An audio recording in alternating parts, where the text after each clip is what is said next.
"Don't let her touch my grandson," Victoria snapped, her pearls catching the light. "He's not some charity case's toy." Little Harrison screamed, kicking his silver spoon high chair as another nanny backed away in fear. Then the elevator door opened and Keisha, a dark-skinned black woman in a faded blue uniform, walked in. If this already made your blood boil, hit like and subscribe right now, because stories like this are still happening and the world needs to hear them. Marble floors shone like ice beneath her shoes. The grand penthouse smelled of money and perfume, but the silence was heavy with judgment. David Cross, a wealthy real estate heir, stood helpless near the window, his son's cries echoing off the glass. "Mrs. Cross called for emergency help?" Keisha asked gently. Victoria lifted her chin. "You clean at night. We need a nanny, not a janitor." Without arguing, Keisha knelt beside the high chair. Her voice dropped soft, steady, the kind that could quiet storms. "Hey, little man, you tired of all these strangers?" Harrison blinked through his tears. The room held its breath. He reached out, small fingers curling around her sleeve. Within seconds, the screaming stopped. Gasps rippled through the family. "Impossible," Victoria whispered. "Every specialist failed." Keisha smiled faintly. Maybe he just needed someone who wasn't trying to control him. The child nestled against her shoulder, peaceful, breathing slow. The same boy who had bitten 3 nannies in a week was now asleep. David watched in awe. "How did you?" "Children don't fake comfort, sir," she replied. "They just recognize it." Victoria snapped. "Put him down this instant. We don't need your kind touching our bloodline." The words hung like a slap. Keisha straightened, eyes steady. "Then maybe your bloodline needs a heart transplant." A choking silence fell. David swallowed hard, realizing he'd never heard anyone speak to his mother that way, with calm, not rage. Harrison stirred in Keisha's arms and murmured, "Mama." Even the air seemed to freeze. Victoria's face drained of color. David's eyes widened. In one word, the boy had chosen sides. Keisha met their shock with quiet dignity. "This isn't about me," she said. "It's about what he feels safe around." And for the first time in years, the Cross penthouse fell silent, not from fear, but from truth. The next morning, sunlight spilled through tall windows and brushed against the marble floor. Keisha moved quietly, her uniform crisp, her steps sure. Harrison toddled beside her, humming, a sound no one had ever heard from him before. From the hallway, David watched in disbelief. "He never even smiled at the other nannies," he murmured. Keisha turned, her expression calm. "Children feel what we hide. You can't buy comfort." Across the table, Victoria sipped her coffee like poison. "It's absurd," she whispered to her daughter-in-law, Emma. "He's acting like she's family." Emma smirked. "Give it time, Mother. The novelty will fade." But it didn't. Every day, the boy grew gentler. Every insult to women threw bounced off Keisha's quiet patience. At night, when the mansion slept, she wrote messages on her cracked phone screen, updates to her mother in the Bronx. "He's finally laughing. Maybe I'm doing something right, Mama." Her mother replied, "You were always meant to heal people, baby, even the ones who don't deserve it." The next morning, Harrison clung to Keisha's leg while Victoria hovered nearby, disapproving. "He's too attached. That's not healthy." Keisha smiled softly. "Attachment is the beginning of healing, ma'am." David cleared his throat. "Mother, let her work. The boy is improving." Victoria's lips tightened. "Improving? He's depending on her. That woman's nothing more than staff." The word staff landed like a slap, but Keisha didn't flinch. She lifted Harrison into his chair and whispered, "We rise by staying kind." David looked between them, his mother's icy pride and Keisha's steady compassion, and something in him shifted. He saw the truth. Strength didn't need to shout. Later that evening, Harrison fell asleep on Keisha's shoulder. The skyline flickered beyond the glass, and for a brief moment, the house felt human. Keisha exhaled slowly, unaware that behind the soft light of that peace, something darker was already forming. Envy, fear, and the first sparks of sabotage. By the 4th day, peace had become the enemy. Victoria couldn't stand the sight of her grandson resting calmly in Keisha's arms. "This can't continue," she hissed at Emma. "She's manipulating him." Emma leaned closer. "Then let's make her slip." The next morning, Victoria entered the kitchen with a polished smile and a lie. "Oh, dear, you didn't know," she said sweetly. "Harrison's allergic to peanuts. Be careful with that sandwich." Keisha paused mid-cut, knife steady. "That's strange. The doctor's note said only seafood." Victoria froze for half a breath. "I must have misremembered." Keisha's calm eyes didn't blink. "Of course, ma'am.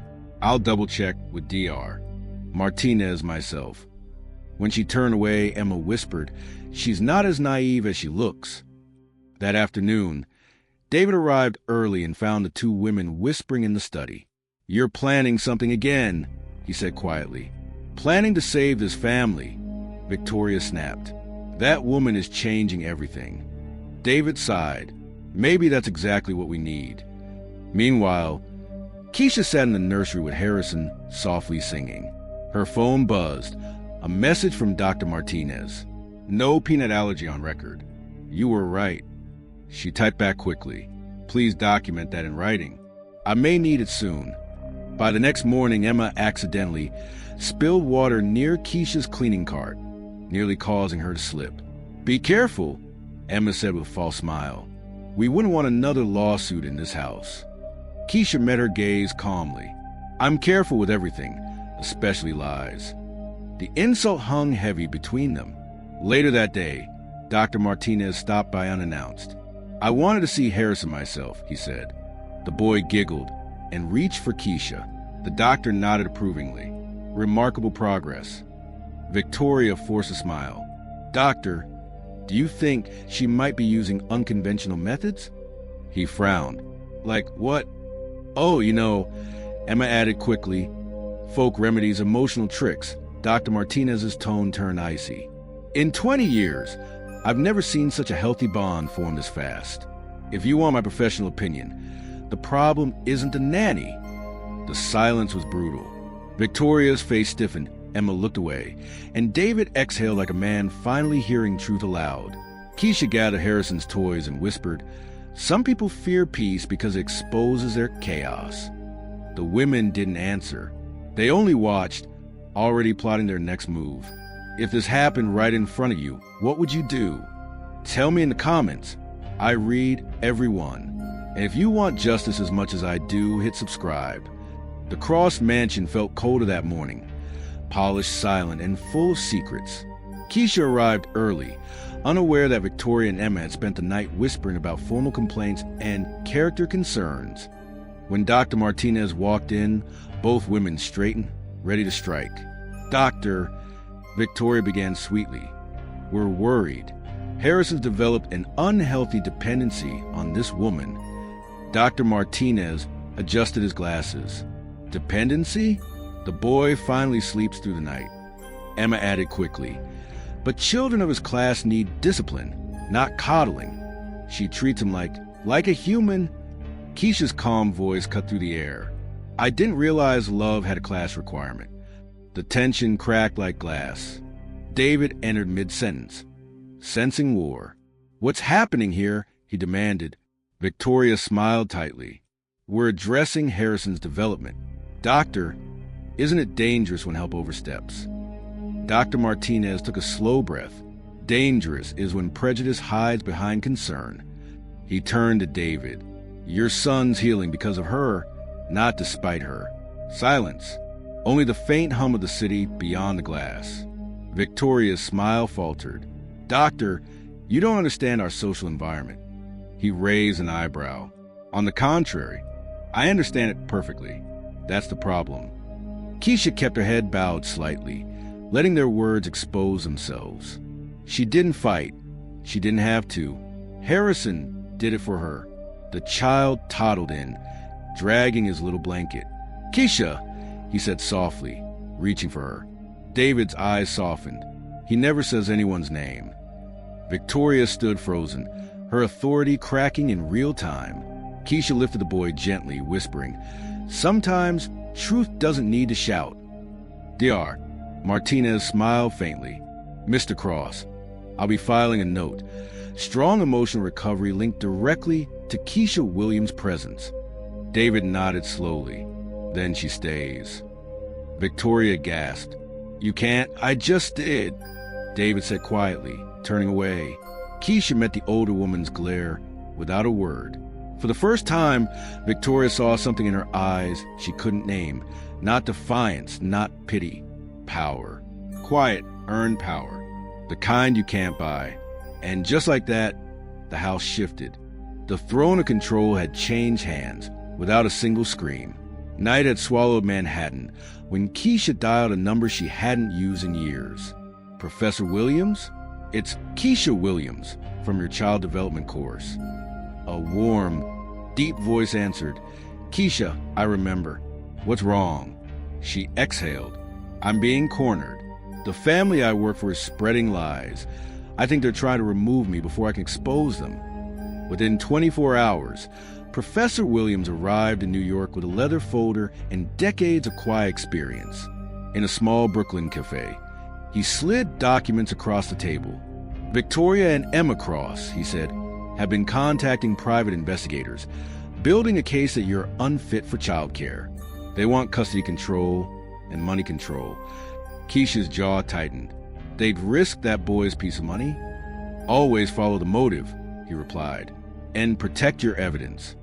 She opened her phone.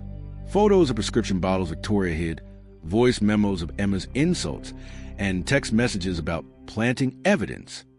All right, the professor said softly. We'll do this legally and cleanly. I'll notify Dr. Martinez to witness it. The next morning, the penthouse glittered with tension. Victoria announced, family meeting at 3, professional evaluation included. Her voice carried that fake calm rich people use before war. Keisha packed Harrison's toys quietly. She looked at David. Whatever happens, stay honest. David frowned. What are they planning?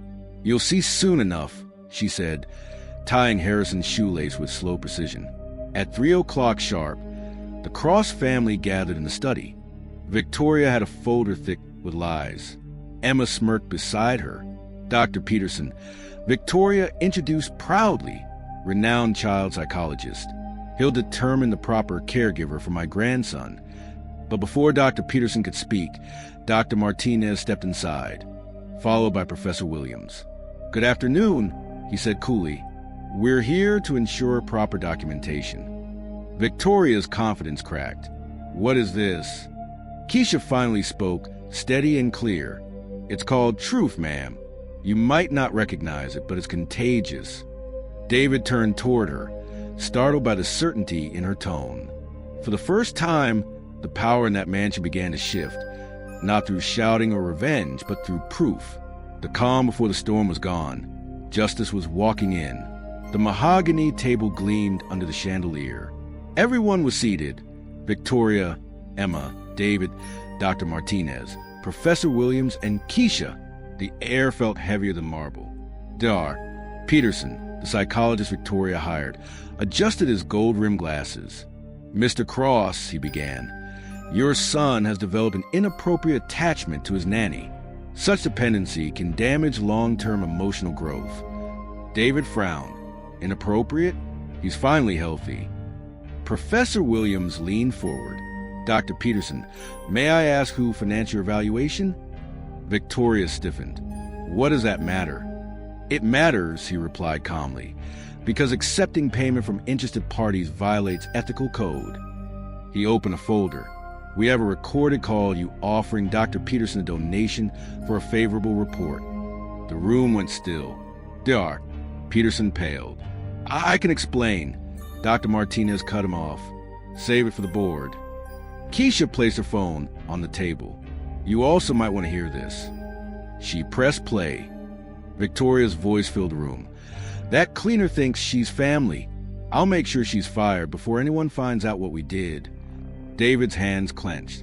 What you did. Keisha slid more papers forward. Financial transfers under your sister-in-law's name. Loans against Harrison's inheritance. Emma's face drained. You went through my desk? No. Keisha said quietly. I cleaned it. Professor Williams added, using the child's trust fund as collateral is felony embezzlement. Victoria rose, trembling with rage. You set us up. Keisha stood too, calm as winter. No, ma'am. I just stopped cleaning the dirt you kept throwing around. David looked from Keisha to his mother. All this time, you blamed her while you were destroying our family. Dr. Martinez signed a report, slid across the table. Mr. Cross, by medical authority. Keisha Williams is recommended as Harrison's primary caregiver, permanently. The sound of the pen clicking was the sound of power shifting. Outside the glass walls, the media already waited, flashes popping as the door opened. Professor Williams turned toward the crowd. The truth is public now. Reporters shouted questions. Keisha stepped forward, holding Harrison on her hip. We're going home, she whispered. Victoria sank into her chair, her empire collapsing in silence. For the first time, David smiled without guilt. Thank you, he said softly. Keisha shook her head. Don't thank me. Just raise him to never fear kindness. The elevator closed, and Justice rode down with them. 6 months later, the Cross family name had lost its glow. The headlines that once praised their empire now whispered about racism, fraud, and downfall. Victoria lived alone in her quiet penthouse, curtains drawn, her phone silent. No charity boards, no invitations, no power. The city that once bowed to her now pretended not to know her. Emma served probation, every luxury stripped away. The same social clubs that once welcomed her refused her name at the door. Down the block, a very different story unfolded. Keisha Williams, the woman they called Just Help, stood behind a podium at Columbia University, addressing a hall full of women. Her calm voice carried confidence now. Dignity doesn't need permission. It just needs courage. Applause filled the room. Cameras flashed. The scholarship she created for single mothers was already changing lives across New York. Dr. Martinez joined her on stage, smiling proudly. Never seen anyone rebuild justice this gracefully, he said. From the audience, David sat beside Harrison, now 3 years old, clapping with tiny hands. Daddy, he whispered, that's my Keisha. David smiled. Yes, son, that's the woman who saved us. After the event, reporters gathered outside. MS. Williams. One asked, what made you forgive them? Keisha paused, her tone calm but firm. Because hate only wins if we stay silent. I chose peace, not pity. That quote would circle social media for days, trending across the U.S. Later that night, she stood by her apartment window, overlooking the Bronx skyline. The same city that once ignored her now echoed her voice. She whispered softly, Mama, we did it. Her mother's framed photo smiled back from the shelf. The phone buzzed, a message from David. The company's board approved your child development initiative. It'll carry your name. Keisha smiled faintly, replying, make sure it carries Harrison's too. He's the reason I stayed. The city lights flickered like quiet applause. Justice hadn't come from anger. It had come from persistence, truth, and grace. And as the screen faded to black, her final words echoed like a heartbeat of strength. If you believe this should never happen again, share this now. And to my USA, UK, and Canadian viewers, your voice is power. Use it